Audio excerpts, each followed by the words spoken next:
Olá, eu sou o professor Luciano de Giampietri e na aula número 5 de Introdução à Programação nós vamos fazer o nosso primeiro programa. Se você está acompanhando a nossa disciplina desde o início, você já percebeu que cada aula é dividida em módulos bem pequenos, né? A ideia é falar de uma coisa bastante específica e, se necessário, a gente continua na aula seguinte. O mesmo acontecerá na aula de hoje. O que o nosso primeiro programa vai fazer? A gente está querendo construir uma casa, uma cabana, seguindo um projeto de uma construção retangular composta por 3 cômodos inicialmente. Uma sala maior e 2 cômodos menores, que são um quarto e um banheiro. E a ideia do nosso primeiro programa vai ser calcular a área dessa nossa casa. Então, vamos fazer um programa para fazer esse cálculo.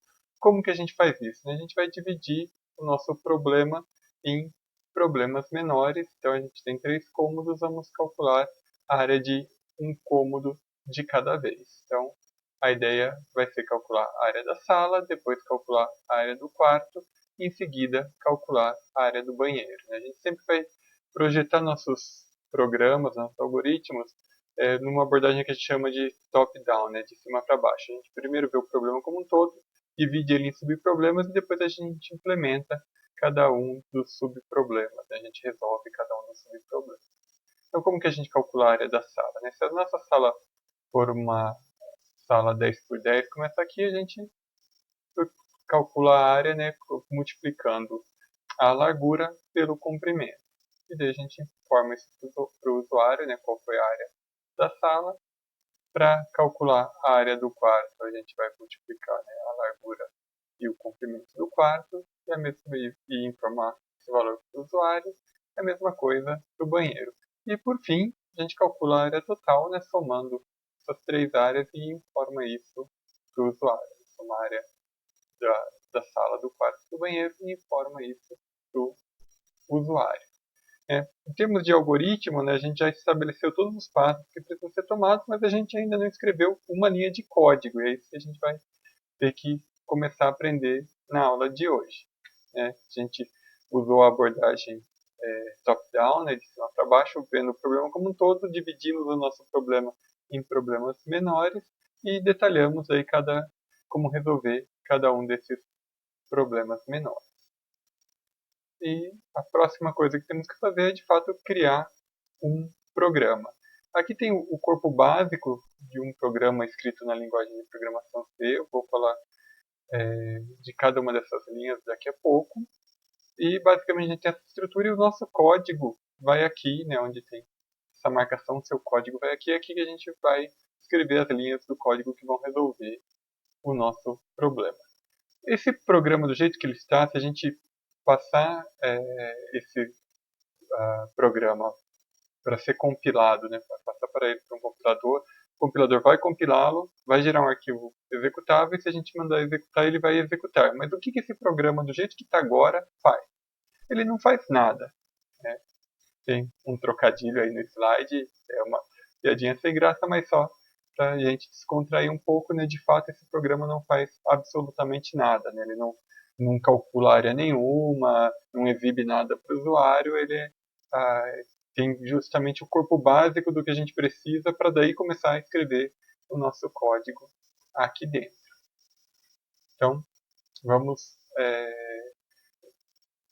tratar esse código. Né? Se a gente tem o código do slide anterior, né, num arquivo, por exemplo, casaretangular.c, né, a gente escreveu aquele código, que eu já contei para vocês que ele não faz nada, ainda não calcula a área da nossa casa ou da nossa cabana. Mas como que a gente faz, né, se a gente quiser ter um programa, compilar esse programa e executar esse programa? A gente pegar exatamente o texto que está no slide anterior, né, do hashtag que eu sustento do include até o fecha-chaves aqui, se a gente colocar esse texto, se a gente digitar esse texto, salvar ele num arquivo chamado casaretangular.c, a gente pode decompilá-lo, por exemplo, usando o compilador GCC, que tem como parâmetro, né, o nome do código que você está compilando e o traço O minúsculo é o nome do arquivo de saída. Nesse exemplo aqui eu estou compilando no Linux, o arquivo de saída vai ser casaret, que é um arquivo executável. Se a gente estivesse compilando isso no Windows, o arquivo de saída do compilador, o arquivo executável, por exemplo, chamaria casaret.exe, né? E ao executá-lo, tanto no Windows quanto no Linux, não vai ser produzido nada, não vai ser impresso nada aí no nosso terminal, no nosso console, na nossa tela. Mas vamos entender o que esse código faz, né, Jair? Tem algumas linhas de código aqui que, apesar de não resolverem o nosso primeiro problema, elas servem para alguma coisa. Essa primeira linha, né, aqui começando por esse símbolo que muita gente hoje em dia chama muito de hashtag, tinha gente que chamava de sustenido ou de cerquinha. Então, começando aí com hashtag include é uma palavra reservada que a gente vai estar aí incluindo um arquivo cabeçalho, que a gente está colocando aqui entre sinal de menor e sinal de maior. Nesse exemplo aqui é um arquivo de cabeçalho chamado stdio, né, stdio.h, que esse nome vem de Standard Input Output. É um arquivo cabeçalho de uma biblioteca que tem funções padrões de entrada e saída. Se o nosso código vai, por exemplo, imprimir algo na tela, um comando, uma função de impressão foi implementada aí dentro dessa biblioteca. Então, a gente precisa disso para poder usar esse comando de impressão, essa função de impressão que nós vamos aprender a partir da próxima aula. Então, essa primeira linha está dizendo isso, a gente está incluindo no nosso código esse arquivo cabeçalho e esse arquivo sabe onde tem implementações de funções que vão ser úteis para a gente, em particular, né? Esse que está sendo incluído aqui, ele corresponde à biblioteca padrão, né, que tem funções padrão de entrada e de saída. Int main, né, aqui ela delimita aqui o corpo principal do nosso programa. De fato, é a função principal, o nosso programa executa a partir dessa função.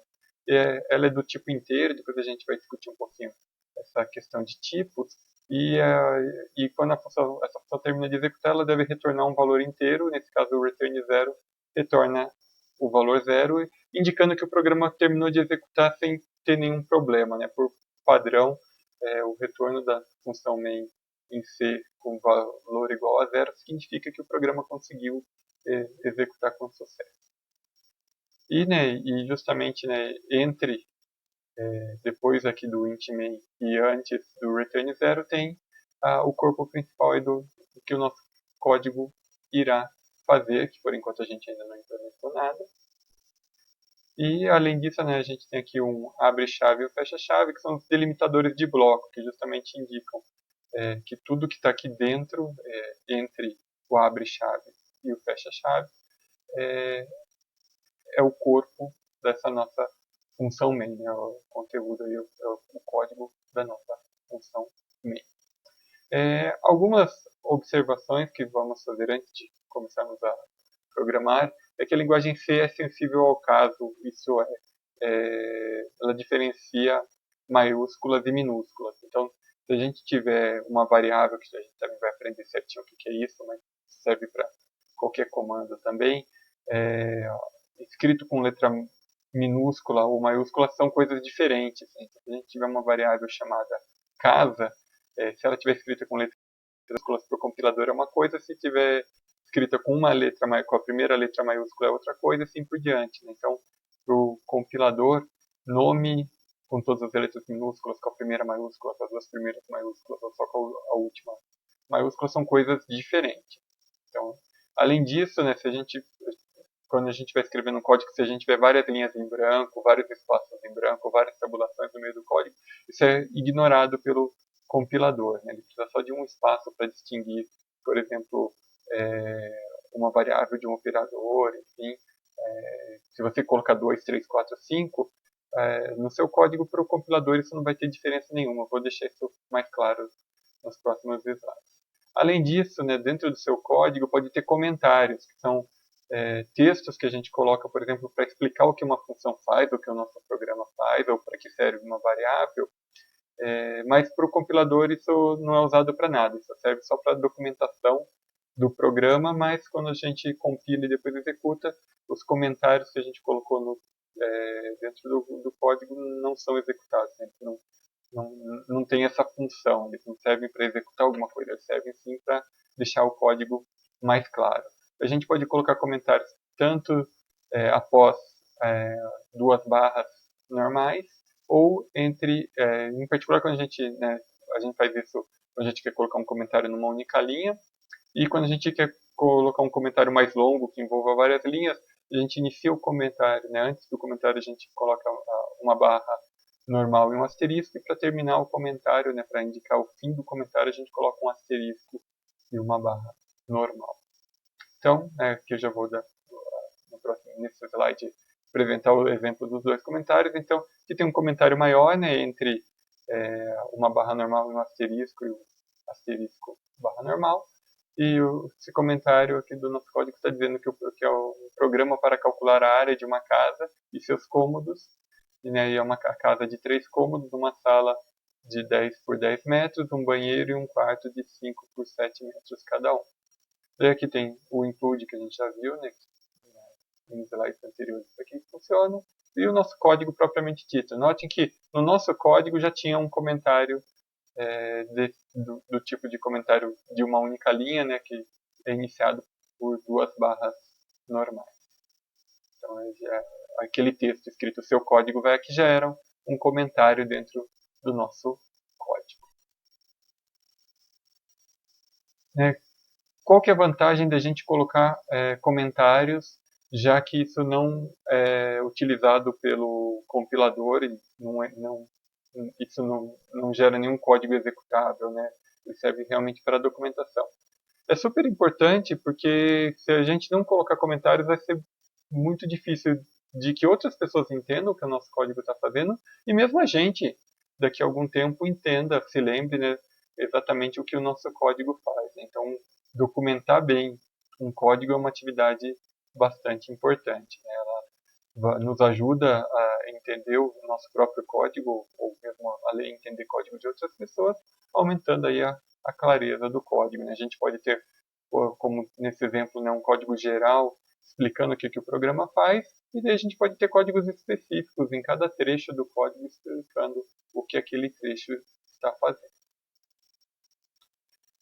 Em termos de compilador, né, do ponto de vista do compilador, esses dois códigos que estão agora aqui à esquerda e à direita são equivalentes, né? Ele é o mesmo código e tem tem os mesmos comentários, mas colocados aí em lugares de formas diferentes, né? A diferença é a quantidade de espaço e a tabulação que a gente colocou aí.